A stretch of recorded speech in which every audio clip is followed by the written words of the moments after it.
नमस्कार। कोरोना से जुड़ी तमाम नई जानकारियों के साथ लेकर आए हमारा खास शो अफवाह बनाम हकीकत। हमारी कोशिश है कोरोना से जुड़ी नई रिसर्च, नई जानकारियां, नए शोध आप तक पहुंचाएं। देश विदेश के जाने माने विशेषज्ञों को हम बुलाते हैं जो जानकारी देते हैं कि कैसे दूसरों की गलतियों से हम सीख सकते हैं और किस तरह से ये वायरस जो है वो लगातार बदल रहा है। वैक्सीन से जुड़ी नई जानकारियां भी देंगे आपको, तो बने रहिए हमारे साथ। मैं हूं अदिति राजपूत। सबसे पहले हम रुक कर रहे हैं आज की टॉप स्टोरी का। ब्रिटेन में मिले नए कोरोना वायरस के नए स्ट्रेन को लेकर कई बार ये आशंका जताई जा रही थी कि कहीं ये भारत में दाखिल ना हो जाए, तो आज ये खबर आई कि ब्रिटेन से भारत आए मरीजों में से पॉजिटिव हुए मरीजों में 6 लोगों में नया स्ट्रेन जो ब्रिटेन में मिला था वो पाया गया है। इन सभी लोगों को अलग अलग आइसोलेशन रूम्स में रखा गया है। इनके क्लोज कॉन्टैक्ट यानी इनके साथ फ्लाइट में आए आगे की 3 सीटों और पीछे की 3 सीटों पर बैठे लोगों को क्वारंटीन कर दिया गया है।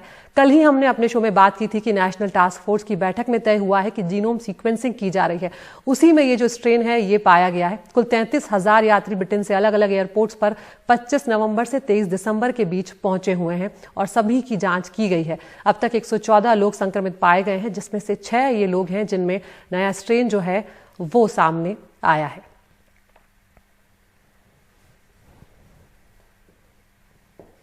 और हमारे साथ 2 खास मेहमान जुड़ने जा रहे हैं। डॉक्टर शेखर मांडे होंगे, डायरेक्टर जनरल हैं CSIR के, और डॉक्टर शाहिद जमील होंगे, वायरोलॉजिस्ट हैं। बहुत स्वागत है डॉक्टर साहब आप दोनों का। डॉक्टर शेखर, सबसे पहले मैं यहाँ पर आपसे ही जानना चाहूंगी, ये जो 6 लोगों में नया स्ट्रेन पाया गया है, क्या जानकारी इसको लेकर मिल रही है? किस तरह के इनके कॉन्टैक्ट जो है वो ट्रेस किए जा रहे हैं? मैं तो सिर्फ आपको साइंटिफिक चीज जो है स्ट्रेन के बारे में बता सकता हूँ, और वो ऐसी है कि सितंबर में इंग्लैंड में एक कुछ नए म्यूटेशंस पाए गए थे। उसमें टोटल कुछ 23 म्यूटेंट्स है। उसमें से 17 जो है जिनको हम लोग कहते हैं कि जिससे उसके ऊपर की प्रोटीन जो है उनको अफेक्ट होता है। तो 17 म्यूटेशन की जो चर्चा हो रही है, तो इंग्लैंड में कुछ वैज्ञानिकों ने ये पाया था हाल ही में कि ये वाला जो नया स्ट्रेन है ये थोड़ा ज्यादा ट्रांसमिसिबल है, और इसलिए जैसे कि इंग्लैंड में इन्होंने पाया कि ये ज्यादा ट्रांसमिसिबल है, कई सारे देशों ने कुछ कदम ऐसे उठाए थे जाकि अगर हमारे भी देश में ये स्ट्रेन पाया जाए तो किस तरह में से कंटेन कर पाएंगे। और आज सुबह से मैं जो खबर देख रहा हूं अखबारों में और टीवी पे कि भारत में भी इसकी कुछ पाए गए हैं जिन लोगों में ये स्ट्रेन भारत से आया हो। तो ये खबर मैं देख पा रहा हूं अभी टीवी पर। जी डॉक्टर शाहिद, यहाँ पर आज ही वो खबर आई हमें सुनने में, जब 6 महीनों के बाद सबसे न्यूनतम स्तर पर जो नए केसेस आए हैं वो आए हैं, 16,432 के करीब मामले आए हैं, जो अपने आप में बेहद राहत की खबर है। लेकिन अभी नया स्ट्रेन जो है वो 6 लोगों में पाया गया है। कहीं ना कहीं थोड़ा डर है यहाँ पर, ऐसे में आप वहां पर क्या कहना चाहेंगे? नहीं, मैं पहली बात तो मैं ये कहना चाहूंगा कि इसमें डर की कोई ऐसी जरूरत नहीं है। जनवरी के एंड में और फरवरी में भी एक नया वेरिएंट आया था, और वो वेरिएंट अब दुनिया भर में फैल चुका है। और ये चीज वायरस में होना कोई अचंभे वाली बात नहीं है। ये वायरस के लिए एक बहुत ही नॉर्मल सी चीज है। तो हमें बजाय डर के, बजाय पैनिक के, वो सब काम वैसे ही करने चाहिए जैसे अभी तक हम कर रहे हैं। ठीक है, हमारे यहाँ मामले नीचे जा रहे हैं, लेकिन नीचे जाने का मतलब ये नहीं है कि हम वो सारी चीजें छोड़ दें जो हमें बताई जा रही हैं। हम मास्क पहनना छोड़ दें, हम दूरी रखना छोड़ दें, वो सब तो हमें करना पड़ेगा, और वो आज भी करना है और वैक्सीन जब आ जाए तब भी करना है। वो हमें बराबर करते रहना है, वरना ये वायरस के अलग अलग वेरिएंट तो आते रहेंगे और जाते रहेंगे। ये बहुत ही एक नॉर्मल सी चीज है। मुझे नहीं लगता इसमें कोई बहुत परेशान होने की बात। जी डॉक्टर मांडे, यहाँ पर भले ही ये ज्यादा खतरनाक नहीं है अब तक जिस तरह से जो भी जांच में सामने आया है, लेकिन संक्रामक बहुत ज्यादा, इन्फेक्शियस बहुत ज्यादा है। करीब 300% बताया जाता है कि ज्यादा जल्दी से फैलता है। ऐसे में फिलहाल आप क्या कहना चाहेंगे जो लोग कहीं ना कहीं आशंकित हैं? मैं तो ये कहूंगा कि डरने की कोई जरूरत नहीं है। अभी तक ऐसा कोई भी हमारे सामने में पुरावा नहीं आया है कि ये थोड़ा घातक है। सिर्फ ये पता चला है कि ये फैलने में थोड़ा ज्यादा फैलता है, जैसे कि 50 या 70% ज्यादा फैलता है। तो इसलिए घातक ये मानना नहीं चाहिए। और जैसे कि हमने देखा है कि इंडिया का रिकवरी रेट जो है वो बहुत बढ़िया है बाकी देशों के मामले में, और जो केस फेटेलिटी रेशियो जो होता है कि कितने लोग मरे हैं कोरोना होने के बावजूद, वो भी इंडिया का पूरे विश्व में सबसे कम केस फेटेलिटी रेशियो में है।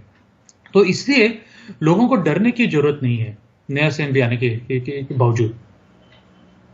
जी डॉक्टर मांडे, यहाँ पर एक और बात मैं आपसे जानना चाहूंगी, जीनोम सीक्वेंसिंग जो है वो कैसे होती है, कैसे पता लगाया जाता है, क्योंकि अब देश में हर राज्य में 5% पॉजिटिव केसेस की जीनोम सीक्वेंसिंग की जाएगी। ऐसा है कि वायरस का जो जेनेटिक मटेरियल है ना, वो एक आरएनए है। जैसे डीएनए आरएनए के बारे में आपने सुना होगा, और इसके आरएनए में 4 ही अलग अलग बेसिस होती है। हम लोग AUGC जिसे कहते हैं, AUG&C, और उनका क्रम जो होता है, वायरस का जो जीनोम साइज है करीबन 30,000 बेसिस है, एक के बाद एक ये AUGC किसी क्रम में आते हैं, और जो क्रम में आते हैं इसको हम लोग जीनोम सीक्वेंस कहते हैं। इसलिए कोई भी वायरस अगर हमारे हाथ में आए और हम लोग उसका सीक्वेंस करें तो हमें पता चलता है कि वही सीक्वेंस है या कोई अलग सीक्वेंस है। और इसी तरह से हम लोगों को पाया गया था ये ब्रिटेन के इसमें, कि इसमें 17 अलग अलग म्यूटेशन है, कि जहां जो क्रम होना चाहिए किसी जगह पे एक बेस का चेंज हो गया, किसी जगह पे 2 बेसिस थी वो डिलीट हो गई। ऐसे छोटे मोटे चेंजेस इसमें आए हुए हैं 17 म्यूटेशंस में। और एक नैसर्गिक प्रक्रिया है, म्यूटेशंस आना एक नैसर्गिक प्रक्रिया है किसी भी वायरस में। बिल्कुल डॉक्टर, शायद यहाँ पर ये हम सब जानते हैं और आप लोगों से बात करके सबको समझ में आने लगा है कि वायरस जो है वो म्यूटेट होता ही है, लेकिन अब ये जो नया स्ट्रेन सामने आया है इसको लेकर क्या लक्षणों को लेकर कोई बात सामने आ पाई है? क्या कुछ नया मरीजों में देखने को मिलता है, कुछ अलग तरह का जो पहले के मरीजों से अलग हो? नहीं, अभी तक ऐसा कोई एविडेंस नहीं है कि ये जो वेरिएंट है ये ज्यादा बुरी बीमारी कर रहा है या इससे लोगों की मौत ज्यादा हो रही है, ऐसा कुछ नहीं है। हाँ, ये वेरिएंट जो है ये ज्यादा तेजी से फैलने की बात हो रही है, और जहां तक ये कहा गया है कि 70% ज्यादा फैल रहा है, तो वो डेटा बहुत स्ट्रांग नहीं है। लेकिन हाँ, ये पता है कि ये ज्यादा तेजी से फैल रहा है। तो अगर परसेंट मोर्टेलिटी ज्यादा नहीं है, लेकिन फिर भी अगर नंबर ज्यादा होगा तो ज्यादा सीवियर केसेस भी आएंगे और ज्यादा डेथ भी आएगी, तो उसको लेके थोड़ी आशंका बनी हुई है। लेकिन ऐसा कुछ नहीं है कि ये ज्यादा सीवियर लक्षण आ रहे हैं या कुछ अलग लक्षण आ रहे हैं, ऐसा कुछ नहीं है। अभी तक ऐसी कोई बात सामने नहीं आई। जी, बहुत शुक्रिया डॉक्टर शाहिद जमील और डॉक्टर शेखर मांडे, आप दोनों ने जो भी बातें करी उसमें सबसे ज्यादा यही साफ हो रहा है कि डरने की बिल्कुल जरूरत नहीं है। अगर ये नया स्ट्रेन भारत में सामने आ भी गया है तो इससे पूरी तरह से निपटने में हम सभी लोग सक्षम हैं। आगे बढ़ते हैं। भले ही नया स्ट्रेन भारत में दाखिल हो गया है, लेकिन कोशिश पूरी यही है कि इसे फैलने से रोका जाए, और फिलहाल घबराने की कोई बात नहीं है, ये तमाम एक्सपर्ट्स जो हैं वो कह रहे हैं। इधर कोरोना वैक्सीन को लेकर भारत के लिए अच्छी खबर आई है। सीरम इंस्टीट्यूट के CEO अदार पूनावाला ने कहा है कि ऑक्सफोर्ड की वैक्सीन की करीब 5 करोड़ खुराक जो है वो तैयार हो गई है और जल्द ही मंजूरी जो है उसको लेकर मिल सकती है। तो लंदन से जुड़ रहे हैं हमारे साथ डॉक्टर विक्रम तलावलीकर, एसोसिएट स्पेशलिस्ट है रिप्रोडक्टिव मेडिसिन की UCLH में। डॉक्टर साहब, बहुत शुक्रिया आपका, आपने वक्त निकाला हमारे लिए। सबसे पहले आपसे यही जानना चाहेंगे कि आप ब्रिटेन में हैं, नया स्ट्रेन जो है जिस भारत में कहीं ना कहीं डर जताया जा रहा था वो भारत में 6 मरीजों में मिल चुका है। एक बार फिर मैं यहाँ पर ये जानना चाहूंगी, क्या लक्षणों को लेकर कोई अलग तरह की बात यहाँ पर सामने आई है? ब्रिटेन में कई मामले सामने आ चुके हैं, किस तरह से आप वहां पर बदलाव देख रहे हैं उन मरीजों में? रिकवरी रेट किस तरीके का है उनमें? धन्यवाद अदिति जी। लक्षणों के हिसाब से कुछ डिफरेंस नहीं दिख रहा है। पहले भी कहा गया था कि ये स्ट्रेन ज्यादा ट्रांसमिसिबल है, 70% ज्यादा फास्ट फैलती है, पर फिर भी जो सिम्टम्स हैं, जो कोर्स ऑफ इलनेस है, कैसे ये बीमारी बढ़ती है, वो तकरीबन ऐसे ही दिख रही थी जैसे पहले की स्ट्रेन की थी। व्यक्तिगत तौर पे पर्सनली ये ज्यादा खतरनाक नहीं है, ज्यादा सीवियर बीमारी नहीं तो डेथ नहीं करती है, पर नंबर्स ज्यादा होते हैं। इसकी वजह से हॉस्पिटल सिस्टम पे प्रेशर आ सकता है। यहाँ पे बहुत सारे केसेस हो रहे हैं क्योंकि वायरस ज्यादा जल्दी फैल रहा है, तो हॉस्पिटल्स पे बहुत सारा प्रेशर है। बहुत से लोगों को ट्रीटमेंट के लिए लेना पड़ता है, फिर डिसीजन लेना पड़ता है किनको ट्रीट करें किनको नहीं ट्रीट करें। इसकी वजह से थोड़ा सा डर रहा है यहाँ पे।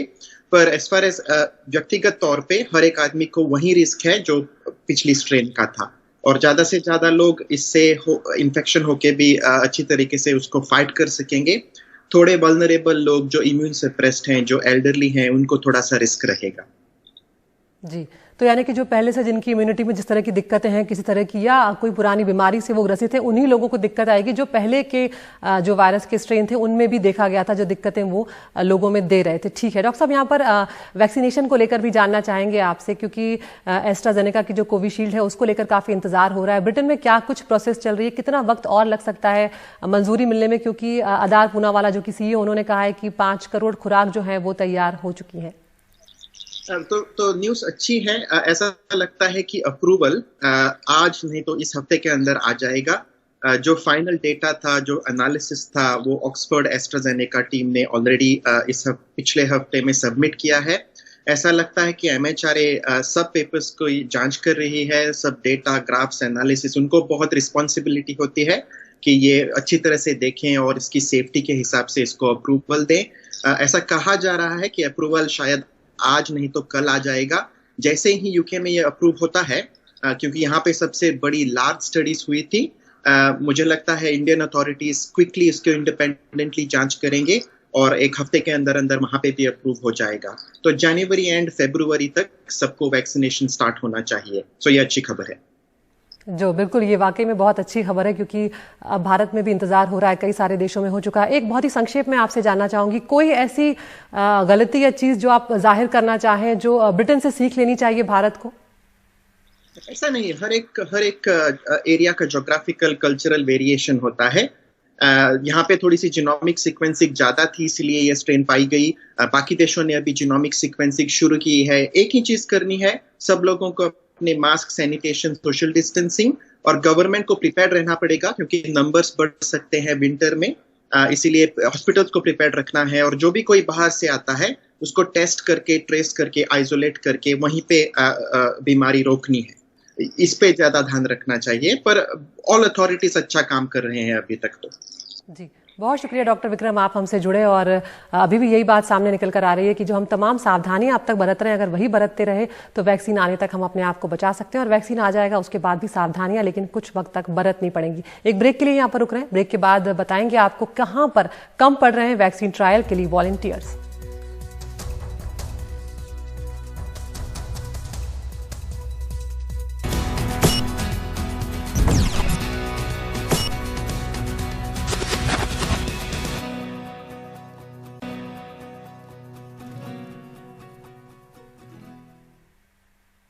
ब्रेक के बाद एक बार फिर आपका स्वागत है। मुंबई की बात करते हैं, जहां पर अस्पतालों में देसी कोरोना वैक्सीन कोवैक्सीन के ट्रायल के लिए लोग नहीं मिल रहे हैं। अस्पताल के डीन जहां अपील कर रहे हैं, वहीं निगम पार्षद जमीन पर लोगों को जागरूक कर रहे हैं, लेकिन सामाजिक संगठन वैक्सीन पर सवाल भी उठा रहे हैं। देखिए पूजा भारद्वाज की रिपोर्ट। मुंबई में कोरोना वैक्सीन के ट्रायल का टारगेट पूरा नहीं हो पा रहा है, क्योंकि ट्रायल के लिए अस्पताल को वॉलंटियर्स नहीं मिल पा रहे हैं। जेजे और साइन अस्पतालों में 1,000 लोगों पर भारत बायोटेक की कोवैक्सीन का ट्रायल होना है, लेकिन बताया जा रहा है कि अभी तक जेजे अस्पताल में 399 लोगों ने और साइन अस्पताल में करीब 350 लोगों ने ही वैक्सीन ट्रायल के लिए अपना नाम रजिस्टर कराया है। साइन अस्पताल के डीन डॉक्टर मोहन जोशी ने मुंबई करो से आगे आने की अपील की है। जो लोग 18 साल से ज्यादा उम्र के हो और 60 साल से कम उम्र के हो, ये साइन हॉस्पिटल में हमारी वैक्सीन ट्रायल में 9 से 4 बजे तक आ सकते हैं।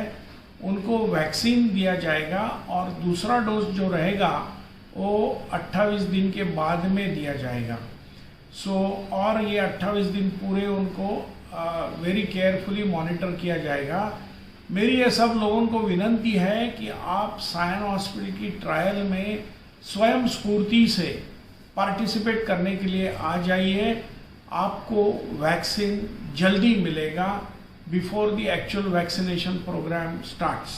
म्युनिसिपल काउंसलर नेहल शाह भी अपने वार्ड में वैक्सीन को लेकर जागरूकता फैला रही हैं। इस वैक्सीन के ट्रायल के लिए जो हमें वॉलंटियर्स चाहिए उसका अवेयरनेस बहुत कम है, और इस वजह से लोगों को पता नहीं है कि उन्होंने कहाँ जाना है, कहाँ रजिस्टर करना है और किस तरह से उन्होंने वॉलंटियर करना है इस वैक्सीनेशन के लिए। तो इस हिसाब से काफ़ी कम वॉलंटियर्स आगे आ रहे हैं। लोगों को क्योंकि पता नहीं है, लेकिन हम एक म्यूनसिपल काउंसलर के नाते मैंने अपने वार्ड में बहुत सारे हमारे रेसिडेंट्स ने भी पूछा था कि मैडम हम रेडी हैं वैक्सीनेशन की ट्रायल्स के लिए, वॉलंटियर बनने के लिए। तो मैंने अपने यहाँ एक पूरा मैसेज बना के भेजा था मेरे रेसिडेंट्स को कि यहाँ इस तरह की ट्रायल्स हो रही है और आप अगर वॉलंटियर करना चाहें तो डायरेक्ट रजिस्ट्रेशन यहाँ पे कर सकते हैं। वैसे वैक्सीन को लेकर कई भ्रम चिंताएं भी बरकरार हैं। And especially this vaccine which is coming out, it is so dangerous.